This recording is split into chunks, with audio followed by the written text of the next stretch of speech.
vestimenta quirúrgica, debe ser hipoalergénica, resistente a la acción de los fluidos, fácil de lavar, resistente al desgaste.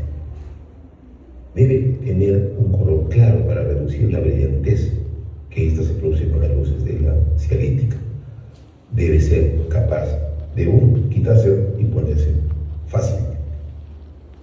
Este material consta a nivel del personal que manipula en el procedimiento quirúrgico.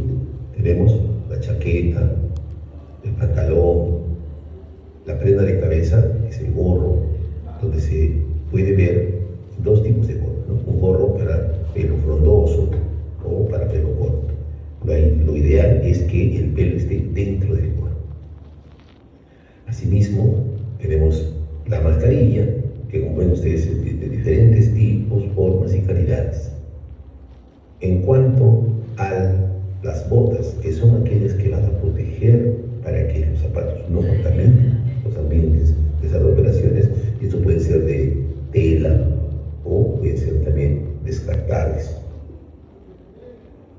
Es importante destacar que los guantes necesariamente tienen que ser estériles, que ya los venden en el mercado con estas características, con diferentes tipos de medidas, para la manipulación directa en el procedimiento quirúrgico. Asimismo, es recomendable la utilización de lentes de protección para impedir que los fluidos puedan caer en la conjuntiva del ojo y obviamente ocasionar problemas accidentales. Aquí, en el lado derecho de la pantalla, se puede ver el mandil que se utiliza para ya iniciar el procedimiento. Característicamente tiene estos puños cerrados, está doblemente anudado tanto en la parte posterior como en la parte más periférica, ¿no? Es de diferentes modelos, pero característicamente debe cubrir totalmente desde el cuello hasta la pantorrilla. Hablar de este término de punto quirúrgico, ¿no? Como lo vemos aquí en esta lámina, vamos a ver un paquete donde solamente contiene materiales de tela que van a utilizarse como campos, como sábanas, como ponchos, ¿no? Como campos fenestrados, la ropa del cirujano y las toallitas con las que uno se seca al momento de ingresar a sala para empezar el procedimiento previo al lavado de manos quirúrgico. Cuando hablamos de lavado de manos, este lavado de manos se realiza en varios momentos, específicamente en 5 momentos: antes de tocar al paciente, antes de realizar una tarea que esté potencialmente considerándola séptica, después de un riesgo de exposición a fluidos corporales, después de tocar a un paciente o al entorno de ese paciente. Cuando hablamos de lavado de manos, hablamos de diferentes tipos de lavados: lavado rápido, lavado clínico, lavado de manos quirúrgico, ¿no? ¿Qué es lo que justamente vamos a tratar en este momento? ¿Qué cosa es el lavado de manos quirúrgico? Es la remoción. ¿Cuál es el objetivo? La remoción, ¿no?, química de microorganismos que destruyen o matan la flora transitoria y que remueven las bacterias presentes en la piel. O sea, retirar las bacterias. Este proceso debe durar un mínimo de 5 minutos. Antes de cualquier intervención debemos lavarnos las manos. Antes de realizar técnicas donde estas exigen una extremada asepsia, debemos hacer un lavado quirúrgico de las manos. Por ejemplo, en el caso de la colocación de los catéteres venosos centrales. ¿Qué es lo que debo tener en cuenta antes de lavarme las manos? Primero, no debo tener joyas, relojes. Las uñas deben estar bien cortadas. Ya debo estar previamente vestido con mi ropa quirúrgica, que no necesariamente sea estéril, pero mi ropa que voy a utilizar, mi chaqueta, mi mascarilla, el gorro, ¿no? Todos los elementos que ya se ha mencionado en días atrás. No debo utilizar ropa de calle debajo de la ropa quirúrgica. No debo tener infecciones respiratorias, enfermedades infectocontagiosas o sencillamente lesiones o heridas en las manos. Cuando hablamos de lavado de manos, esta tiene una técnica. Primeramente, utilizar agua limpia, adecuada, humedecer las manos y utilizar un desinfectante. En este caso, se recomienda la clorhexidina al 4%. Frotamos vigorosamente las manos, el antebrazo, las palmas, el dorso de la mano. Frotamos ambas palmas, frotamos también el dedo pulgar, tanto de la mano derecha como de la mano izquierda, haciendo algo así como un movimiento de rotación, atrapando al dedo, y luego frotar también la punta de los dedos sobre la palma de la mano derecha hacia la mano izquierda o la mano izquierda hacia la mano derecha. Los movimientos que se hacen a nivel del antebrazo y del brazo hasta el codo deben ser rotatorios y en un momento inicial, para que solamente en un segundo momento esto se puede realizar solamente a nivel de las manos. Toda esta técnica, el tiempo que yo me demore en hacer todo este procedimiento, como hemos dicho, debe ser un mínimo de 5 minutos, idealmente 10 minutos. Un buen lavado de manos, hacer un enjuague vigoroso, y utilizar el cierre de la llave, que tiene que ser ya sea con la rodilla o con la parte más distal del brazo, tomando en cuenta que las manos estén siempre por encima de los codos, para que con las manos en alto me dirijo a la sala de operaciones y doy la espalda contra la puerta, que esta debe ser de vaivén, y luego ingreso prácticamente al revés, para que al momento de rotar esté ya dentro del ambiente quirúrgico que voy a ser, digamos, el que es objeto de trabajo.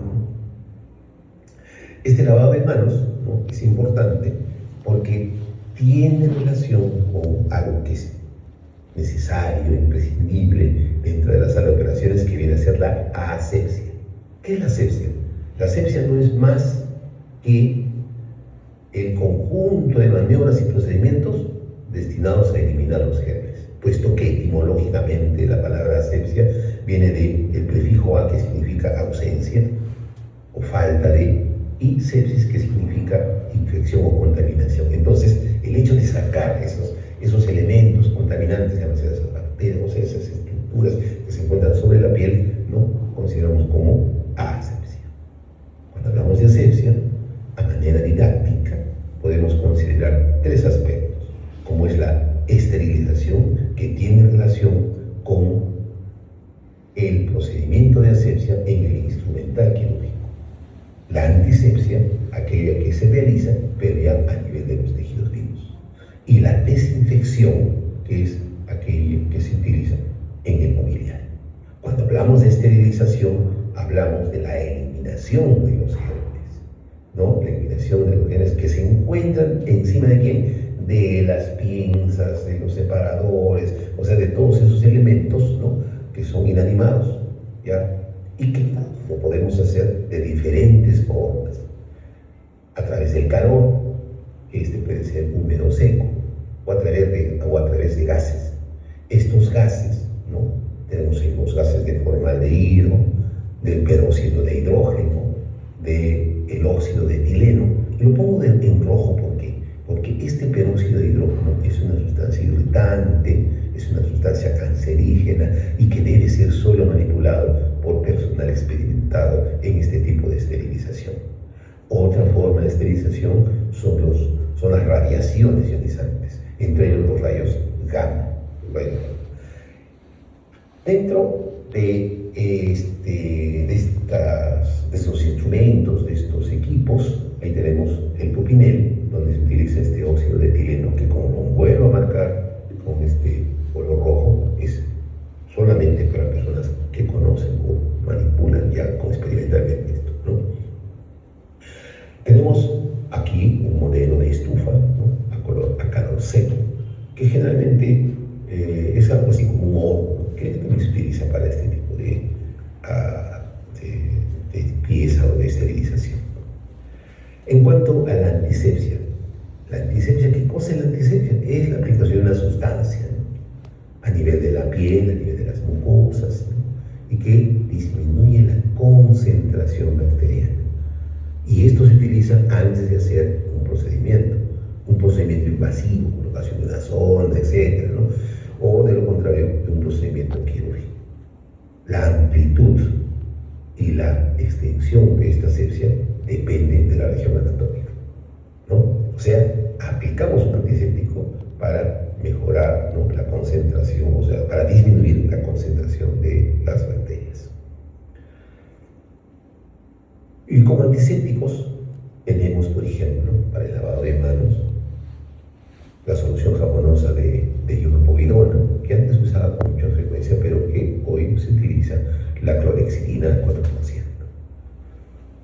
Para la embrocación, o sea, ¿qué cosa es? Una vez que he lavado al paciente, le he limpiado la zona operatoria, le aplico, ¿no?, esta sustancia, como la ionopovidona o la clorhexidina, a las concentraciones que ustedes ya están viendo, sobre la zona donde yo voy a manipular, ¿no?, estas estructuras. Esta desinfección, ¿no?, se realiza a diferentes niveles. Dentro del quirófano, obviamente el ambiente, las paredes, los pisos, etc., el mobiliario, los niveles, las mesas, ¿no?, y los equipos. Ahí está, por ejemplo, el horno, los esterilizadores, ¿cómo se llaman? Los cauterios, ¿no?, las torres, en este caso de material laparoscópico, etc., ¿no? Para ello se utiliza un desinfectante ideal. ¿Y cuál es ese desinfectante? Viene a ser idealmente aquel que tiene un gran poder germicida, que tiene una capacidad esporicida, que es hidrosoluble, de manera que si hay un accidente muy fácilmente puede lavarse con agua, ¿no?, a través de unas duchas especiales que deberían estar colocadas en los ambientes o en la proximidad de los mismos. No ser tóxicos ni tampoco ser corrosivos, y que deben tener una penetración hacia el tejido donde se va a realizar la desinfección, o sea, una excelente penetración.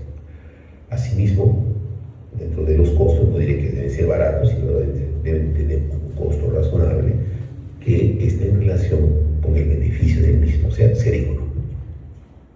Ahí vemos cómo se debe hacer una limpieza prolija de todo el ambiente del quirófano. Cuando hablamos de procedimientos que se van a realizar en estos centros quirúrgicos, en zonas donde se requiere, ¿no?, de este material como son las suturas, ¿no? Estas suturas, ¿no?, tienen característicamente, ¿ya?, la función de aproximar los tejidos. Y también se utiliza ese concepto para aquellos que se utiliza en la ligadura de los vasos. Este concepto de sutura proviene de un término latino que significa suturare, ¿no?, que significa aproximar los tejidos o los bordes de los tejidos. Una sutura ideal es aquella que tiene una fuerza tensil alta, con un diámetro adecuado, flexible, que sea aceptado por los tejidos, que no debe tener impurezas ni sustancias irritantes, que no debe tener capacidad de capilaridad, no deben ser cancerígenas, no deben ser alérgicas, ¿no?, debe tener un comportamiento predecible, debe ser estéril, usarse en cualquier tipo de intervención, no ser traumática, tampoco cortante, debe ser absorbible y eficiente, ¿no?, que debe tener, digamos, su calidad en relación con el precio. ¿Qué otras cosas debemos saber? La función de las suturas, ¿no?, que característicamente con el tiempo estas deben ser absorbidas, ¿no?, deben ser de tipo,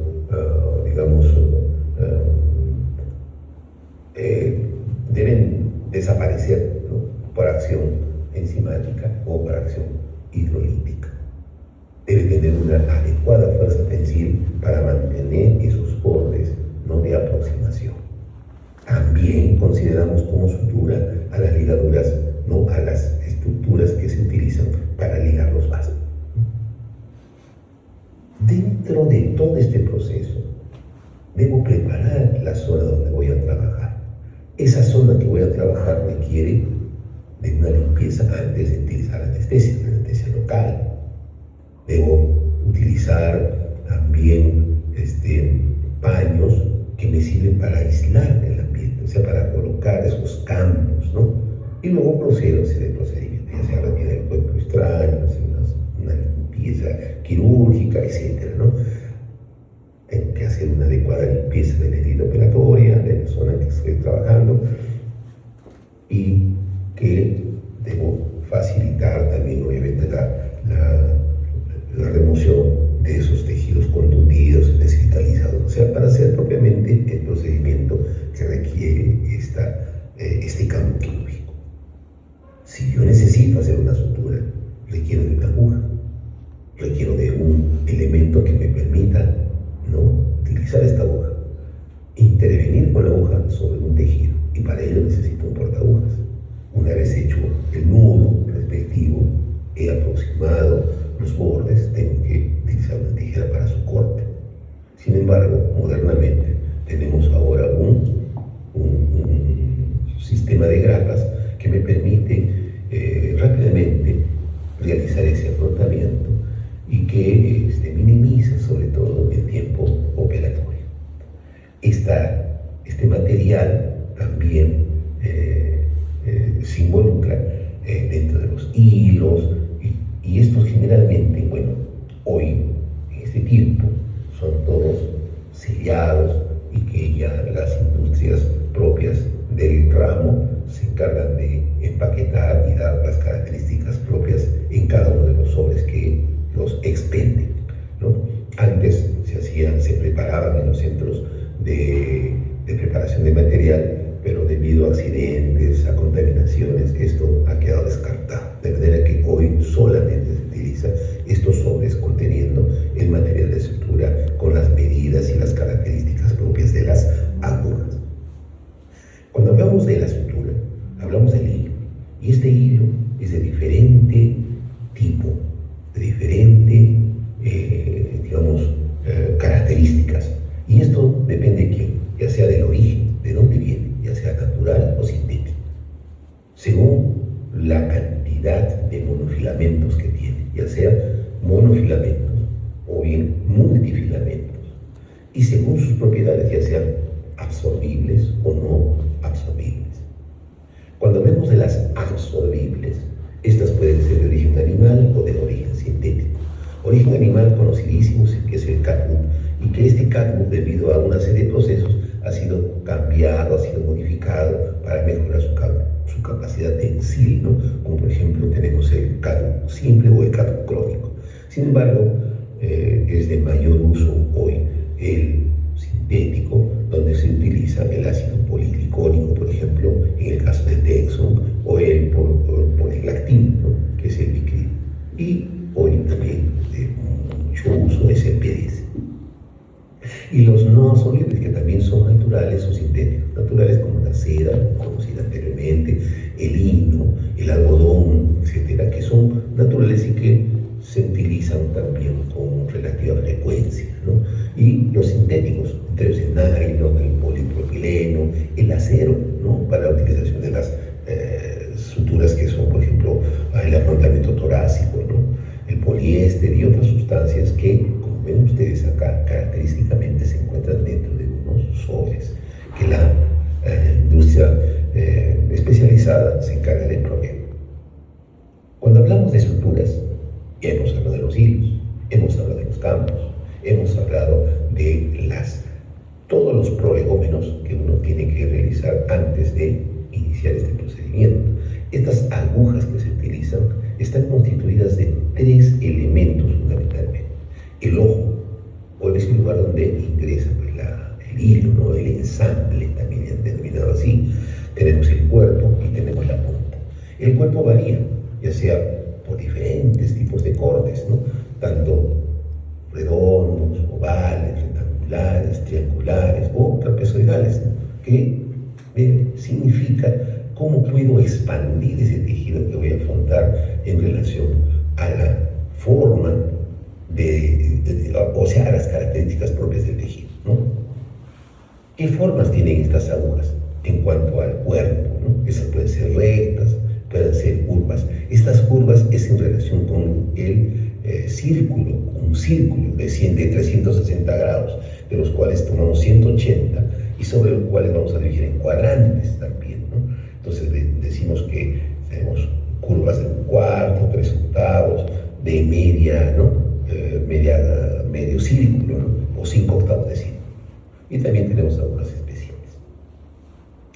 En cuanto a la punta, también estas difieren si son tanto, decimos nosotros redondas, que no son más que las cilíndricas, y las cortantes. Estas cortantes tienen también diferentes formas, como son las espatuladas, las digamos de punta cortante y también de punta triangular. Todo esto caracterizado ¿por qué? Por la necesidad que tengo para afrontar, para lograr acceder hacia la estructura que voy a cerrar, que voy a hacer la síntesis de ese espacio. Y como vemos en esta gráfica, tiene que ver con este diámetro, ¿no? Vemos que son 1/4 de círculo, 3/5 de círculo, tenemos acá medio círculo, etcétera, ¿no? Todos en función a este. Hablar de nudos, ya hemos utilizado nuestra aguja, ya tenemos nuestro hilo, hemos afrontado nuestra herida, el borde que queremos cerrar y para ello utilizamos los nudos. Estos nudos que son, digamos, aquellos procedimientos tendientes a asegurar, ¿no?, que ese afrontamiento sea lo suficientemente resistente, ¿no? Y para ello este nudo necesita de ciertos requisitos. ¿Qué condiciones me facilita un nudo efectivo?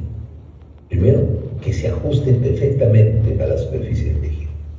No ser demasiado, digamos, fuerte como para que lo desgarre, que sea lo suficientemente sólido, o sea, que no se modifique en cuanto se deje de manipular, o sea, mantenga su firmeza en la localización donde se ha dispuesto, que sea de una ejecución fácil y que sea de una ejecución rápida, de manera que ahí hay una técnica para poder realizar y que en esta práctica vamos a ver los más importantes, que sea lo menos voluminoso posible, ya que cuanto más voluminoso va a producir mayor inflamación tisular y obviamente va a alterar la absorción y la cicatrización de la herida. Estos nudos pueden ser, digamos, hechos, realizados, ¿no?, a través de las manos. Para eso lo llamaremos manual. O puede ser realizado con instrumentos. Lo llamaremos con, es decir, el portaagujas y las pinzas. Solamente con pinzas, solamente netamente con instrumentos, no con la mano. O sea, involucra directamente al coger el hilo. O también pueden ser mixtos, o sea, tanto con una mano puedo agarrar y puedo manipular con el instrumento. Pero cuando hablamos de manual, también podemos decir, este nudo lo puedo hacer con las dos manos, o puedo hacer con una sola mano.